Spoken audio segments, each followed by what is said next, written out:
Heureux de vous retrouver à ce rendez-vous matinal sur Business 24. Elle a eu la chance en 2015 de croiser Barack Obama à la Maison Blanche. Elle est sur notre plateau, Aurélie Soulet. Bienvenue. Merci. Alors, avant de nous raconter cette rencontre avec Barack Obama, je crois que vous êtes aussi présidente d'une association d'opérateurs de téléphonie mobile.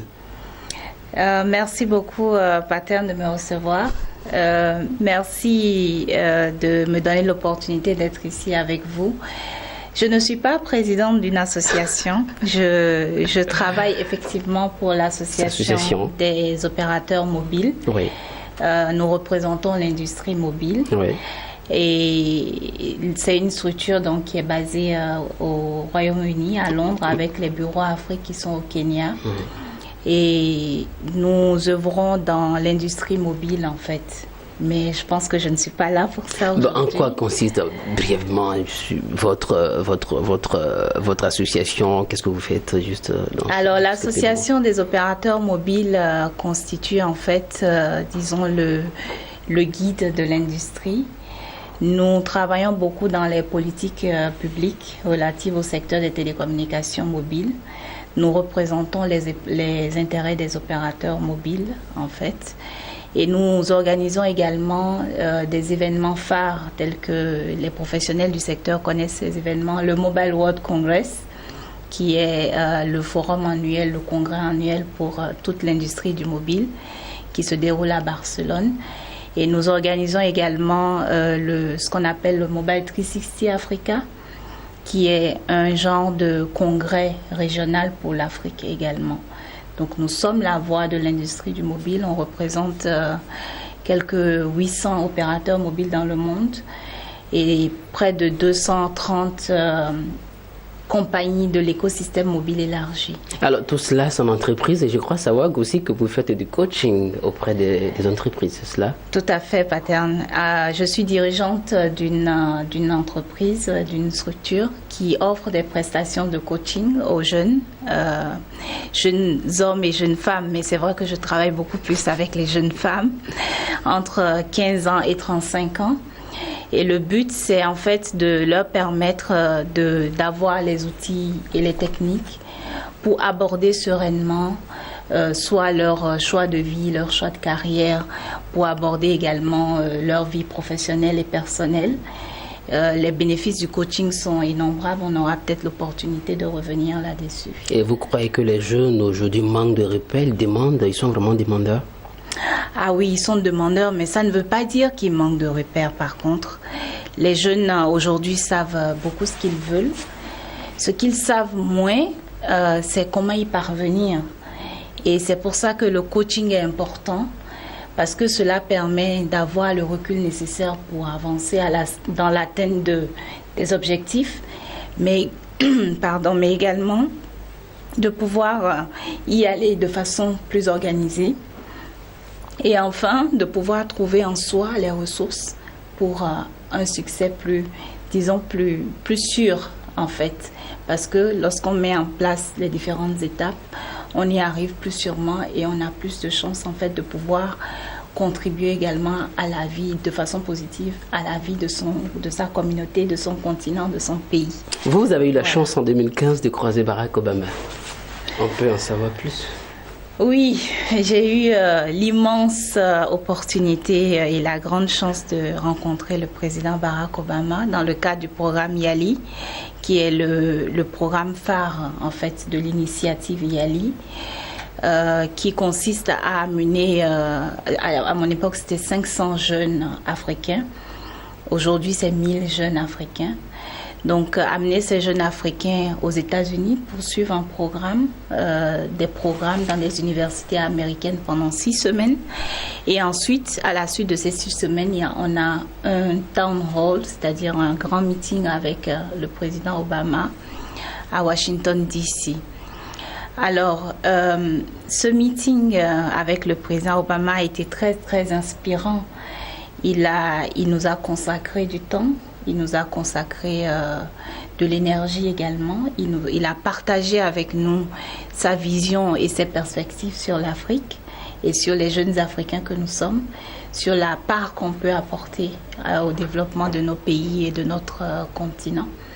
Et c'était une opportunité, une expérience très très grande pour moi. Est-ce que vous pensez que ce programme YALI est une opportunité pour les jeunes Africains?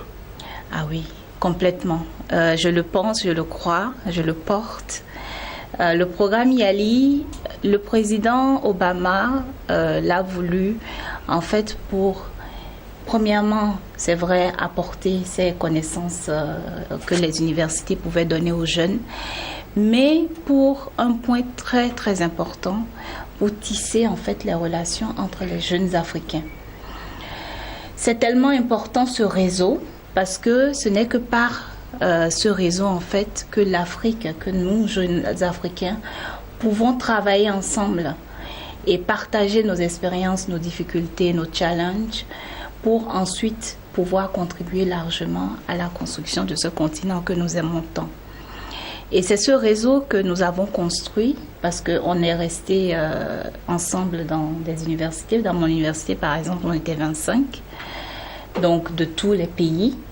Aujourd'hui, n'importe où je vais en Afrique, il y a un YALI qui y est, avec qui je peux partager ce que je fais chez moi et par qui je peux comprendre aussi ce qui se passe ailleurs dans son pays ou dans d'autres pays. Et nous pouvons également faire des projets ensemble, discuter de notre vision de l'Afrique, des types d'actions qu'il est nécessaire de mener. Donc c'est ce réseau également que le programme YALI met en place qui est très important. Alors, Barack Obama, son mandat à la tête des États-Unis s'est terminé. On a aujourd'hui Donald Trump. Alors, beaucoup d'Africains aujourd'hui spéculent autour de ces deux mandats de Barack Obama. Certains disent qu'il n'a rien fait pour le continent, pour l'Afrique, alors que Barack Obama, il est d'abord élu pour les Américains. Mais comme il est un peu africain, on a tendance à croire qu'il est redevable au continent. Comment avez-vous, je dirais, apprécié ces deux mandats de Barack Obama en Merci. tant que jeune? Alors, en tant que jeune, déjà, j'aurais une vision forcément partisane en tant que jeune YALI. Parce que pour moi, je ne serais pas d'accord de dire que le président Obama n'a rien fait pour l'Afrique. Mais ce que je veux dire et que je pense qui serait un point très important pour le président Obama, c'est de respecter les opinions des uns et des autres. Vous savez, nous avons des vues, des perspectives différentes. Et d'ailleurs, pour en revenir au coaching, en coaching, on utilise un ensemble de techniques qu'on regroupe sous le vocable programmation neurolinguistique. Et un des principes de cette programmation neurolinguistique, c'est de dire que la carte n'est pas le territoire. C'est-à-dire que nous avons tous une perception différente de la réalité du monde. Et aucune de ces perceptions n'est juste par rapport à une autre. On regarde la même chose, mais on peut percevoir cette chose de façon différente. Parce qu'on a des sensibilités différentes. On a des éducations différentes. On a des visions différentes. Et je respecte ces opinions qui disent aujourd'hui, qui se posent la question de savoir finalement quel aura été le bilan de Barack Obama pour l'Afrique. De mon point de vue, évidemment, le bilan pour l'Afrique, moi je vais dire, il a au moins eu le mérite de ne pas forcément chercher à, comme on dit, donner du poisson, mais à nous apprendre à pêcher. D'accord? Aujourd'hui, ce réseau de jeunes Africains qu'il a réussi, qu'il a tissé, en fait, c'est tellement grand pour l'Afrique parce que demain, nous sommes jeunes aujourd'hui, mais demain, nous serons appelés à diriger nos pays. Et c'est en construisant sur la base de ce réseau également que nous allons pouvoir en fait faire cette communauté dont on a besoin et dont les autres continents sont arrivés à constituer, que les autres continents sont arrivés à constituer. Donc sur ce coup-là, je pense que ne serait-ce qu'à cause de ça, on ne peut pas dire que Barack Obama n'a rien fait pour l'Afrique. Mais évidemment, j'ai lu beaucoup d'articles sur d'autres enjeux sociopolitiques et je comprends également les autres opinions qui sont soutenues. et je les respecte. Alors, je précise que vous vivez à Abidjan, mais vous avez participé à ce programme-là en tant qu'originaire du Bénin. Alors, de votre retour des États-Unis, quand vous avez rencontré les jeunes béninois, par exemple à Parakou ou bien à Cotonou, quel message avez pu leur donner par rapport à ce que vous avez vu là-bas? Alors, oui, c'est vrai qu'aujourd'hui, je fais beaucoup d'activités ici de par ma situation professionnelle à Abidjan, mais j'ai un ancrage profond au Bénin en tant que béninoise et en tant que aussi personne désireuse de contribuer à sa communauté et au développement de son pays. Et dans ce cadre, dans le cadre donc de ces activités de coaching et de mon initiative que j'ai appelée IBABI, j'ai organisé déjà plusieurs séances de formation et de coaching à l'intention des jeunes femmes et des jeunes hommes à Parakou, comme vous l'avez dit. J'en ai fait un autre... Je précise que c'est dans le nord du Bénin, voilà. Oui, dans le nord du Bénin, tout à fait, à 450 km de Cotonou. De Cotonou. Et j'en ai fait une autre également à Abomey-Calavi au mois de décembre dernier. Et lors de ces séances, ce que j'essaie d'expliquer aux jeunes, c'est que premièrement, il y a du potentiel en eux. C'est déjà quelque chose de reconnaître ce potentiel et c'est important de pouvoir s'appuyer sur ce potentiel pour ensuite chercher à mener des actions. Tout l'intérêt, tout le challenge pour ces jeunes, c'est de transformer ce potentiel, comme j'ai l'habitude de le dire, en cinétique. Donc, il faut des actions maintenant concrètes pour avoir de l'impact sur le terrain. Et donc, ce que je leur offre... Il va falloir encore expliquer cela aux jeunes qui nous écoutent. La cinétique, vous l'avez expliqué ce que vous voulez dire par là. Moi, je sais, parce que voilà, je vous ai déjà écouté, mais expliquez à ceux qui veulent savoir. Alors, je pars d'un concept très simple, qui est un concept physique, l'énergie potentielle et l'énergie cinétique. Alors, pour ceux qui nous suivent, lorsque vous tenez un objet en hauteur, cet objet possède ce qu'on appelle une énergie potentielle du fait de cette hauteur qu'elle a. Et lorsque vous lâchez l'objet, ce qui lui permet de bouger et de retomber vers le sol, c'est la transformation de l'énergie potentielle en énergie cinétique. Sans l'énergie cinétique, l'objet ne peut pas bouger. Et c'est en fait, au cours de mes séances de coaching, c'est ce que je cherche à faire avec ces jeunes. Le potentiel est là, en fait. Maintenant, il faut les aider à transformer ce potentiel en cinétique, à mener des actions, à se fixer des objectifs et à leur donner des techniques, des outils pour se fixer des objectifs et les atteindre, en fait. Donc, c'est ce que je dis à ces jeunes hommes et femmes, et plus particulièrement aux jeunes femmes, étant moi-même une femme et ayant traversé un certain nombre d'étapes, aussi bien dans ma vie professionnelle que dans ma vie personnelle. Je me suis appuyée sur cette expérience. Pourquoi les jeunes femmes? Est-ce que vous pensez que les femmes sont défavorisées dans certains domaines par rapport aux hommes aujourd'hui? Alors aujourd'hui, les chiffres et les constats sont là. ONU Femmes et toutes les autres structures qui œuvrent dans ce secteur l'ont démontré. Il y a ce qu'on appelle un gap au niveau des hommes et des femmes. En Afrique aussi, ce gap existe. Et on essaie de le combler en fait.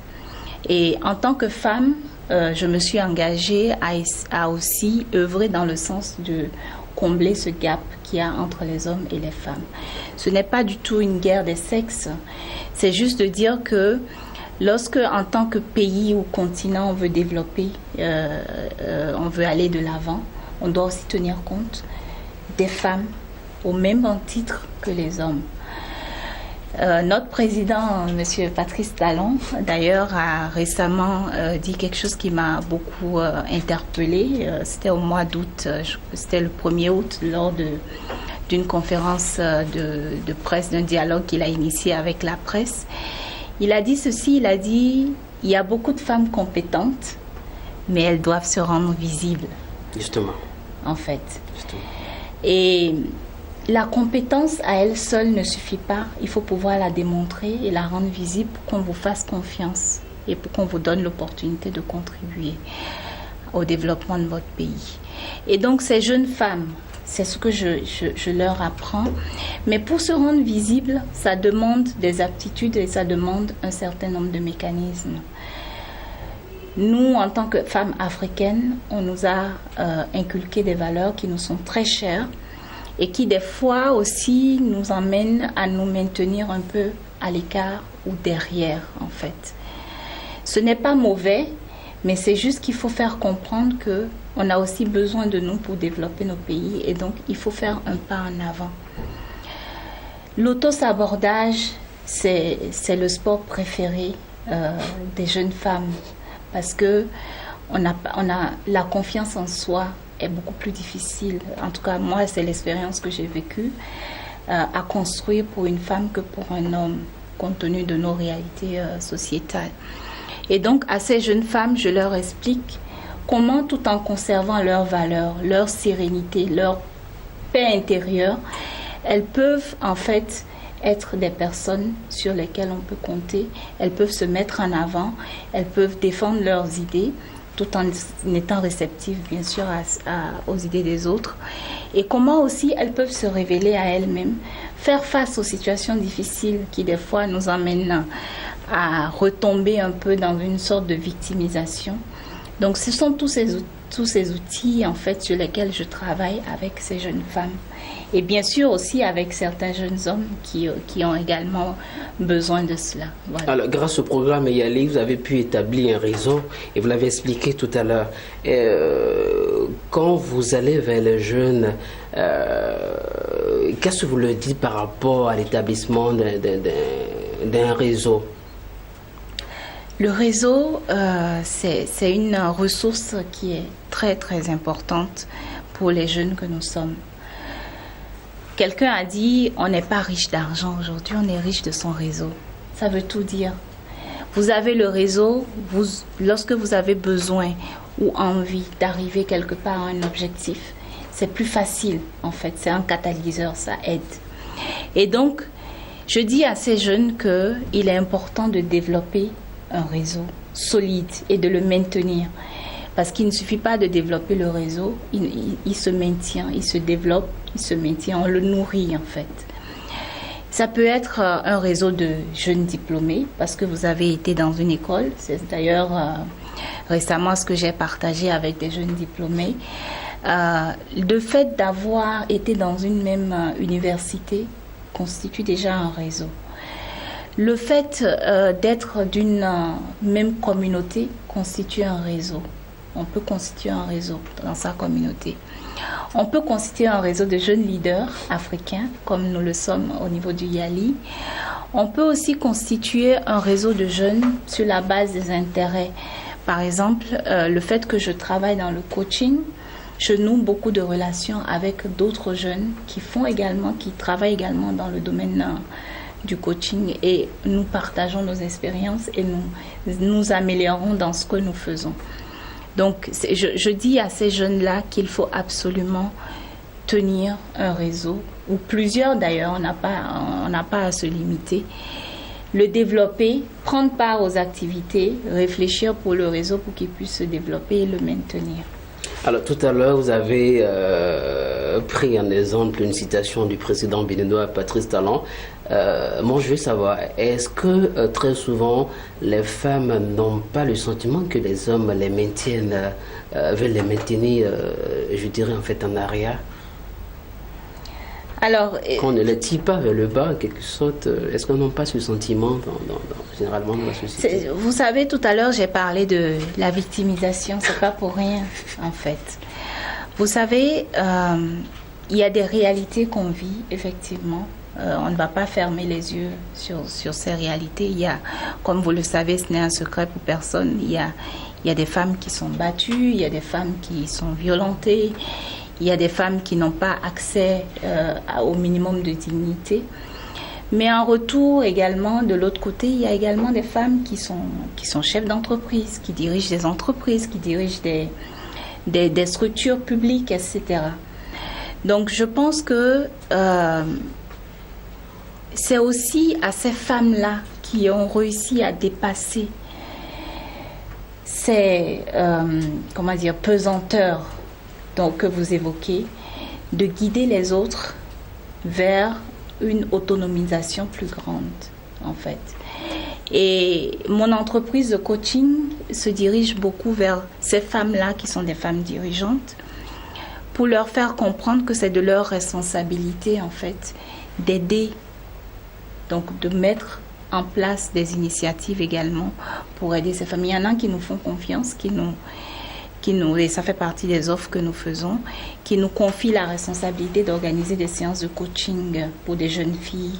Parce que pour eux, pour ces entreprises et pour ces structures, pour elles, cela fait partie de leur responsabilité sociale d'entreprise, de pouvoir contribuer à l'autonomisation des femmes, donc qui nous confient l'organisation de ces séances de coaching. En leur nom, ça contribue également à leur stratégie marketing. Et ensuite, on a des structures partenaires avec lesquelles on travaille sur un plan sur un volet plus social. Et nous le faisons aussi sur la base du volontariat avec un certain nombre de jeunes. Donc, il est important d'agir. Ne pas se victimiser, mais agir plutôt. Alors aujourd'hui, face au chômage, les jeunes se sentent encore de plus en plus instrumentalisés. Est-ce qu'aujourd'hui, il n'y a pas une prise, une prise de responsabilité de la part des jeunes à œuvrer, à créer eux-mêmes, qu'on leur apporte soit de l'aide dans tel ou tel domaine? Ah oui, moi je suis émerveillée aujourd'hui par des jeunes que je vois. Récemment, j'ai eu l'immense honneur d'être invitée comme jury pour des soutenances. Et j'ai écouté des jeunes hommes et des jeunes femmes qui ont réfléchi, analysé en fait beaucoup de choses. Il y a un jeune homme qui a fait une présentation sur la domotique qui était très, très, très, très, très brillant. Et je suis sûre qu'il va ensuite être un entrepreneur qui va pouvoir créer des emplois.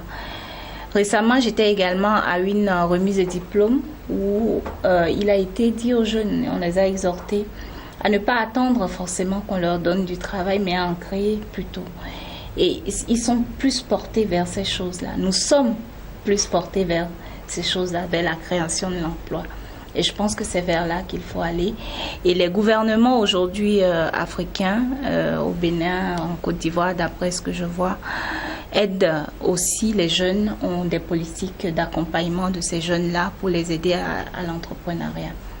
Alors, Aurélie, vous regardez la caméra et puis juste passer un message à ces jeunes-là qui se sentent un peu, je dirais, abandonnés, qui manquent de tout repère, parce que soit peut-être qu'ils ont un diplôme ou bien ils ont des compétences, mais ils n'arrivent pas du tout aujourd'hui à les développer et à vivre de cela.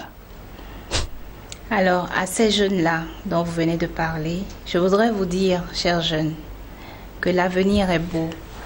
L'avenir est beau et ce n'est pas un vœu pieux parce que l'avenir est entre nos mains. Vous savez, le potentiel que vous avez doit se développer. Et si vous n'y arrivez pas tout seul, demandez de l'aide. Il y a de l'aide. Demandez à être accompagné, à être coaché. Des fois, on est juste un peu trop isolé pour percevoir les choses avec beaucoup de froideur, en fait, pour nous permettre d'agir. Alors, n'hésitez pas. Je suis disponible. Contactez-moi. On verra ensemble comment est-ce qu'on pourra travailler ensemble. Et je voudrais également profiter pour lancer un appel, comme je l'ai dit tout à l'heure, aux dirigeants et dirigeantes d'entreprises, de structures publiques. Il y a aussi dans l'accompagnement de ces jeunes le besoin de les cadrer par ces séances de coaching-là, de les aider à révéler tout le potentiel qu'ils ont en eux et de leur redonner confiance en eux-mêmes. Il y a des structures donc telles que la mienne qui œuvrent sur cet aspect des choses et je vous invite à nous contacter pour cela. Nous vous ferons une proposition qui ira dans le sens de ce que vous voulez faire. En un mot, quel souvenir gardez-vous de votre rencontre avec Barack Obama? Inspirant, un souvenir très inspirant. Nous avons été très heureux de la recevoir sur notre plateau Madame Aurélie Soulet. Elle fait partie d'une association d'opérateurs de téléphonie mobile avec laquelle nous avons discuté autour de son expérience à la participation du programme Yali. J'espère que vous avez tiré profit de tous ces enseignements. On se retrouve la prochaine fois pour une autre édition du Business Matin et c'est toujours sur Business 24 Africa. Au revoir.